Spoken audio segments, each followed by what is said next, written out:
আজকের পর্বে এলো এক মহানাটকীয় চরম উত্তেজনাময় ও পরম প্রতীক্ষিত মোড়। এতদিন ধরে মিথ্যা অপবাদ আর ষড়যন্ত্রের জাতাকলে পিষ্ট হওয়া রায়ানকে আজ অবশেষে সবার সামনে নির্দোষ প্রমাণ করলো পারুল। নিচে আজকের পর্বটির বিস্তারিত। চক্রান্ত আর মিথ্যার ওপর ভর করে শিরিন এতদিন যে রাজত্ব চালিয়ে আসছিল, আজ তা পারুল অসীম সাহস ও বুদ্ধিমত্তার কাছে তাসের ঘরের মতো ভেঙে পড়ল। রায়ানের গায়ে লাগানো কলঙ্ক ধুয়ে মুছে দিতে পারুল আজ নিজের জীবন বাজি রেখেছিল। রায়ানের বিচার সভা ও শিরিনের অহংকার। আজকের পর্বের শুরুতে দেখা যায় থমথমে পরিবেশ।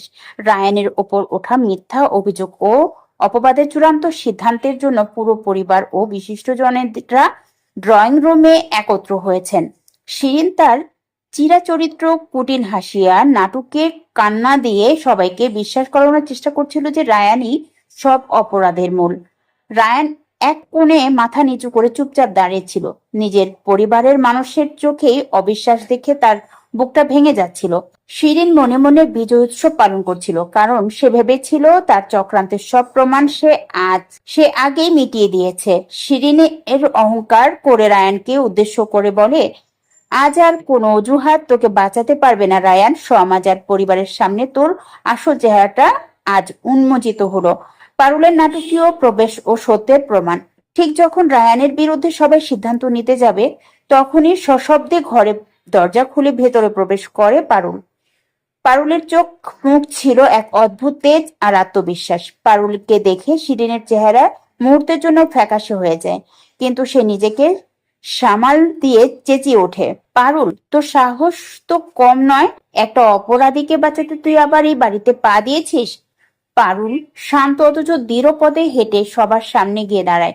সে সোজা রায়ানের পাশে গিয়ে দাঁড়ায় এবং তার হাত ধরে বলে, অপরাধীকে বাঁচাতে আসেনি শিরিন, আসল অপরাধীর বিষাক্ত মুখোশটা সবার সামনে টেনে ছিঁড়ে ফেলতে এসেছি।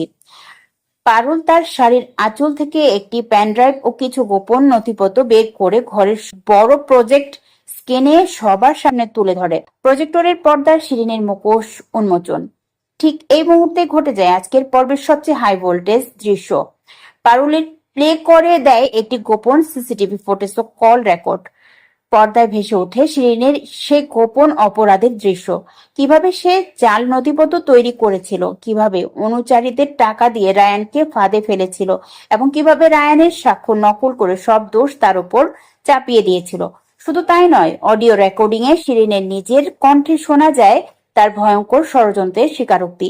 রায়ানকে আজ এমন ভাবে ফাঁসাবে যে ও আর কোনোদিন মাথা তুলে দাঁড়াতে পারবে না। শিরিনের চরম অপমান ও স্তম্ভিত পরিবার। পুরো ঘর জুড়ে নেমে আসে শ্মশানের নীরবতা। প্রজেক্টর স্ক্রিনের দিকে তাকিয়ে শিরিনের মুখ নীল হয়ে যায়। তার হাত পা কাঁপতে শুরু করে। পরিবারের সদস্যরা চরম ঘৃণায় শিরিনের দিকে তাকায়। পারুলের হুঙ্কার। পারুল শিরিনের একদম মুখোমুখি গিয়ে গর্জে ওঠে, তোর কি মনে হয়েছিল শিরিন, তুই মিথ্যার প্রাসাদ বানাবি আর আমি হাতে হাত গুটিয়ে বসে থাকবো? রায়ানের সততা আর ভালোবাসার শক্তি তোর এই বিষাক্ত চক্রান্তের চেয়ে অনেক বড়। আজ সবার সামনে তোর আসল কালো রূপ প্রকাশ হলো। রায়ান পরম মুক্তি, ক্ষমা প্রার্থনা ও চক্রান্তকারীর পতন। সত্যের সামনে আসতেই রায়ানের ওপর থেকে সব মিথ্যা অপবাদের দাগ মুছে যায়। এতদিন যারা রায়ানকে ভুল বুঝেছিল, তারা অনুশোচনায় মাথা নিচু করে ফেলে। রায়ানের পরিবার পারুলকে জড়িয়ে ধরে কেঁদে ফেলে এবং রায়ানের কাছে ক্ষমা চায়। শিরিন পালাতে গেলে পারুল তার পথ আটকে দাঁড়ায়। ইতিমধ্যে পারুলের খবর দেওয়া পুলিশ এসে রাজবাড়িতে প্রবেশ করে। শিরিনের হাতে হাতকড়া পরিয়ে তাকে টানতে টানতে নিয়ে যাওয়া হয়। রায়ান আবেগ আপ্লুত হয়ে পারুলের সামনে এসে দাঁড়ায়। তার চোখের কোণে দিয়ে জল গড়িয়ে পড়ে। পারুল পরম মমতায় রায়ানের চোখের জল মুছে দেয়। রায়ান হাত দুটো ধরে বলে, আজ যদি তুই না থাকতি পারুল, আমি হয়তো আজকে নিজেকে হারিয়ে ফেলতাম। পারুল মিষ্টি হেসে রায়ানের বুকে মাথা রেখে চক্রান্তের কালো মেঘ কেটে গিয়ে পরিণীতা জীবনে ফিরে আসে সত্য, সততা ও পরম ভালোবাসার এক নতুন আলো। আগামী পর্বে যা হতে পারে। শিরিন জেল থেকে কি আবার নতুন কোনো প্রতিশোধের ছক কষবে? রায়ানের পরিবার কি এবার পারুলকে তাদের বাড়ির আসল ও যোগ্য পরিণীতা হিসেবে বড় মর্যাদা বরণ করে নেবে?